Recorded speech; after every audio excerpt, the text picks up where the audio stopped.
Jammu Kashmir breaking. एसपीओएस के हक व न्याय दिलाने के लिए पिछले 7 सालों से लड़ रहे लड़ाई सेवा सिंह बाली ने जम्मू कश्मीर, लद्दाख व तमाम एसपीओएस को लेकर जम्मू कश्मीर में की अहम प्रेस कॉन्फ्रेंस। जम्मू कश्मीर सरकार से लेकर दिल्ली सरकार तक एसपीओएस की आवाज को पहुंचा रहे सेवा सिंह बाली ने एसपीओएस को लेकर दी ताजा जानकारी। तमाम एसपीओएस को हक व न्याय दिलाने को लेकर सेवा सिंह बाली ने जम्मू कश्मीर सरकार से एसपीओएस की मांगों को लेकर कहा, जम्मू कश्मीर, लद्दाख व तमाम एसपीओएस परिवार को उनका हक व न्याय दिलाकर रहूंगा। एसपीओएस के हक व न्याय दिलाने की लड़ाई लड़ रहे सेवा सिंह बाली ने क्या कहा, देखें। सबसे पहले मैं जो यहाँ पर कश्मीर में जितने भी हमारे मीडिया के मित्र यहाँ पर आए हैं, मैं उन सभी चैनल्स का धन्यवाद करना चाहूँगा।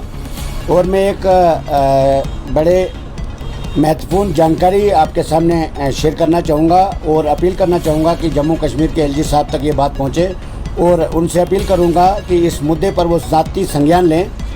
मैं बताना चाहूँगा कि जिस तरीके से आप सभी जानते हैं कि हमारे जम्मू कश्मीर एंड लद्दाख में जो हमारे एसपीओज भाई ड्यूटी सरअंजाम दे रहे हैं, उनके लिए पिछले कहीं टाइम से हम संघर्ष कर रहे हैं और आज एसपीओज की ये पोजीशन हो चुकी है। कल हमारे जानकारी में ये आया है कि डिस्ट्रिक्ट डोडा में एक हमारे एसपीओज भाई ने सुसाइड तक कर लिया। और जम्मू कश्मीर में आए दिन आए रोज़ ये खबर सुनने को मिलती है कि कोई ना कोई हमारा एसपीओज भाई शहादत तक दे रहा है मात्र 6,000 रुपये की सैलरी के ऊपर। बड़े अफसोस के साथ कहना पड़ता है, इस मुद्दे को लेकर मैं प्राइम मिनिस्टर ऑफ इंडिया तक पहुंचा और मैं धन्यवाद करना चाहता हूं प्राइम मिनिस्टर ऑफ इंडिया का और होम मिनिस्टर ऑफ इंडिया का। वहां से उन्होंने पॉजिटिव रिस्पांस दिया और यहाँ के जो चीफ सेक्रेटरी साहब हैं, यहाँ के जो एडमिनिस्ट्रेटर हैं, यहाँ के जो हमारे डीजीपी साहब हैं, उनकी बोली कुछ और है जो हमारी समझ से बाहर है। इसलिए मुझे ये मजबूरन आज जम्मू दिल्ली से वापस आने के बाद जम्मू और आज कश्मीर में हूँ और आज मैं आप सभी चैनल्स के माध्यम से एक बार फिर जम्मू कश्मीर के एलजी साहब से अपील करना चाहूँगा कि जम्मू कश्मीर लद्दाख में जो एसपीओ ड्यूटी कर रहे हैं, उनको तुरंत रेगुलर पॉलिसी फ्रेम कर दी जानी चाहिए और उनकी सैलरी में इजाफा कर दिया जाना चाहिए। और साथ में जम्मू कश्मीर लद्दाख में जो हमारे डिसएंगेज एसपीओज हैं, यानी जिनको गवर्नमेंट ने, जम्मू कश्मीर पुलिस ने डिसएंगेज कर दिया है, उनको बगैर टाइम गवाए बगैर उनको तुरंत रीएंगेज कर दिया जाना चाहिए। उसके लिए मैं होम मिनिस्टर ऑफ इंडिया के पास एक मेमोरेंडम दिया था। बड़े अफसोस के साथ ये कहना पड़ता है, होम मिनिस्टर एमएचए यानी गवर्नमेंट ऑफ इंडिया से एक लेटर इशू होता है principal secretary home Jammu Kashmir, director general of police, DGP साहब दिलबाग सिंह जी के लिए, और थोड़ा सा मूवमेंट होने के बाद उसका भी पता नहीं चला कि उन्होंने क्या डिसीजन लिया जम्मू कश्मीर के जो डिसएंगेज एसपीओ उनको रीएंगेज करने के लिए। उसके लिए हमने सुप्रीम कोर्ट ऑफ इंडिया की तरफ से एक आरटीआई फाइल किया है। उसमें हमने ये जवाब मांगा है कि जो डीजीपी साहब के लिए, प्रिंसिपल सेक्रेटरी होम के लिए जो MHA ministry of home affairs Delhi से जो लेटर आया है, उस लेटर का रेफरेंस का जवाब मांगा है कि आपने क्या एक्शन लिया।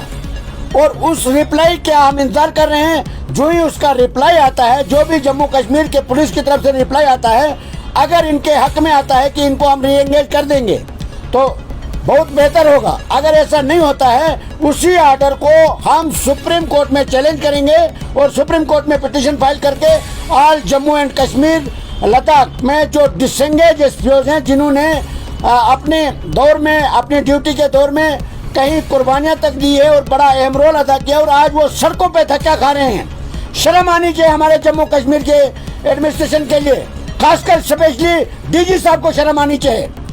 और दूसरी बात मैं बताना चाहूँगा, जम्मू कश्मीर के डीजीपी साहब ने एक पॉलिसी फ्रेम, अपने आप को एक पॉलिसी फ्रेम बताई है कि हमने एसपीओ के लिए हमारे पास एक पॉलिसी है, जिस पॉलिसी के तहत उन्होंने ये कहा है कि हम आईटीआई डिप्लोमा होल्डर को रेगुलर कर देते हैं, सपोर्ट से रिलेटेड जो हैं उनको रेगुलर कर देते हैं, साइटेशन वाले जो हैं, जो हमारे एसपीओ भाई हैं, उनको रेगुलर कर देते हैं। उसका भी मैंने आरटीआई फाइल करवाया है सुप्रीम कोर्ट ऑफ इंडिया से। चीफ सेक्रेटरी जम्मू कश्मीर को कॉपी दे आया हूं, एडिशनल सेक्रेटरी होम को कॉपी दे आया हूं। आज 2 बजे के बाद डीजीपी साहब को भी एक कॉपी देने जा रहा हूं। और मैं आपके माध्यम से बताना चाहता हूँ, ये जानकारी देना चाहता हूँ तमाम जम्मू कश्मीर लद्दाख के डिसएंगेज एसपीओस को, जो सर्विस कर रहे हैं, उन एसपीओस भाइयों को, बहनों को और आम जनता को, कि जम्मू कश्मीर की एडमिनिस्ट्रेशन, जम्मू कश्मीर का जो गवर्नर इंतजामिया, जम्मू कश्मीर के पुलिस चीफ, यहाँ के लोगों के साथ, यहाँ के एसपीओ के साथ जो खिलवाड़ कर रहे हैं, उसको हम आइंदा आने वाले वक्त में अब ज्यादा देर बर्दाश्त नहीं कर सकते। क्योंकि एक तरफ से वो देश के लिए शहादत तक दे रहे हैं, सुसाइड तक कर रहे हैं, दूसरी तरफ डीजी साहब को टस से मस नहीं होता है। सुप्रीम कोर्ट का डायरेक्शन आने के बाद, हाई कोर्ट की नोटिस इशू होने के बाद रिप्लाई फाइल करने में होम डिपार्टमेंट और डीजीपी साहब फेल हो चुके हैं। इसलिए हमने आरटीआई फाइल किया है और RTI supreme court of India से फाइल किया और ये तमाम बातों का जवाब मांगा है। क्योंकि सड़क से लेकर सुप्रीम कोर्ट तक हमारा नारा है। हमारा एक all India voice of poor people का संगठन बना है, जो किसी भी पॉलिटिकल पार्टी से हटकर इन लोगों की आवाज को बुलंद करने के लिए हमारा यह संगठन पूरे इंडिया में है। मैं 8 रियासत का दौरा करने के बाद आज यहाँ पर मैं तमाम जम्मू कश्मीर के डिस्ट्रिक्ट में गया।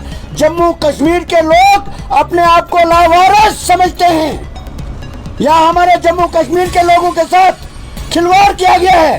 पिछले 70 सालों से यहाँ पर हमारे कई नौजवान भाइयों का कत्लेआम कराया गया है। ये सरासर यहाँ के पॉलिटिशियन का नतीजा है, इनकी कारकर्दगी है। अपने वोट बैंक के लिए मेरे नौजवान भाइयों का कत्लेआम करवाया गया है। हम किसी भी किस्म से इसको बर्दाश्त नहीं करेंगे और हमारा पैगाम यही है कि जब तक हमारा युवा हिंदू मुस्लिम भाईचारा जम्मू कश्मीर में कायम है, तब तक कोई भी ताकत जम्मू कश्मीर के साथ खिलवाड़ नहीं कर सकती। हम यही कहना चाहेंगे और मैं गवर्नर साहब से अपील करना चाहूंगा, अगर फौरी तौर पर एक इमरजेंसी मीटिंग करके जम्मू कश्मीर के एसपीओ के रिलेटेड जो भी मुद्दे हैं, जो मैं 2 तारीख को होम मिनिस्टर ऑफ इंडिया को दे के आया हूँ, अगर उस पर अमल नहीं किया गया तो आने वाला वक्त जो है आपको इसका जवाब देना पड़ेगा। शुक्रिया, धन्यवाद। बाली साहब, आप हमें बताएं कि कितने एसपीओ हैं जम्मू कश्मीर और लद्दाख में जिनके हक में आप ये लड़ाई लड़ रहे हैं? जनाब, लगभग 35,000 के करीब हैं और उसमें से कुछ रिटायर्ड कर दिए गए हैं जिनकी एज 60 साल हो चुकी थी पिछले महीने।